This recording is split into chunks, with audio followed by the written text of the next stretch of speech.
একটা জিনিস আমাদের সবসময় মনে রাখতে হবে,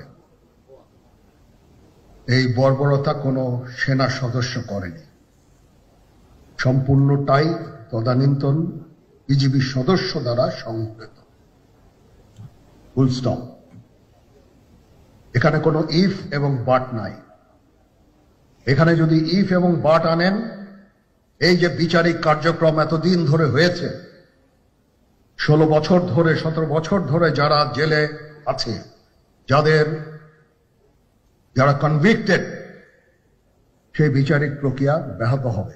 এই জিনিসটা আমাদের খুব পরিষ্কার করে মনে রাখা প্রয়োজন। এই বিচারিক প্রক্রিয়াকে নষ্ট করবেন না। যে সমস্ত সদস্য শাস্তি পেয়েছে তারা শাস্তি পাওয়ার যোগ্য।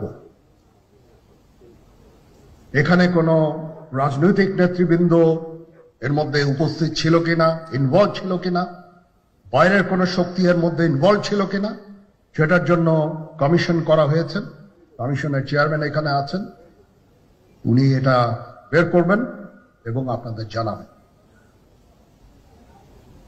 বটম লাইন হচ্ছে যে এই সমস্ত আমাদের এই চৌকস সেনা সদস্য যারা প্রাণ হারিয়েছেন, তারা প্রাণ হারিয়েছেন তদানীন্তন বিডিআর সদস্যদের গুলিতে।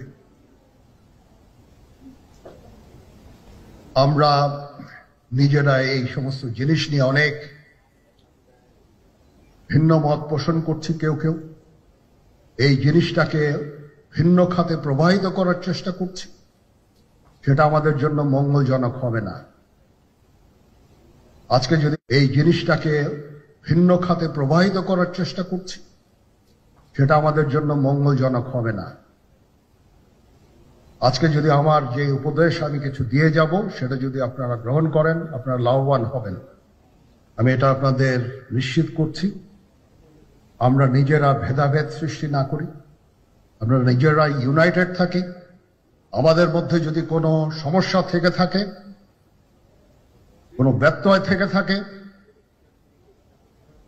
কোনো গ্রিভান্সেস থেকে থাকে, সেটা আমরা আলোচনার মাধ্যমে সমাধান করব। এটার জন্য ডানে বায়ে দৌড়িয়ে কোনো লাভ হবে না, নিজের ক্ষতি ছাড়া কোনো লাভ হবে না। আমি আপনাদের এই জিনিসটা নিশ্চিত করে দিচ্ছি।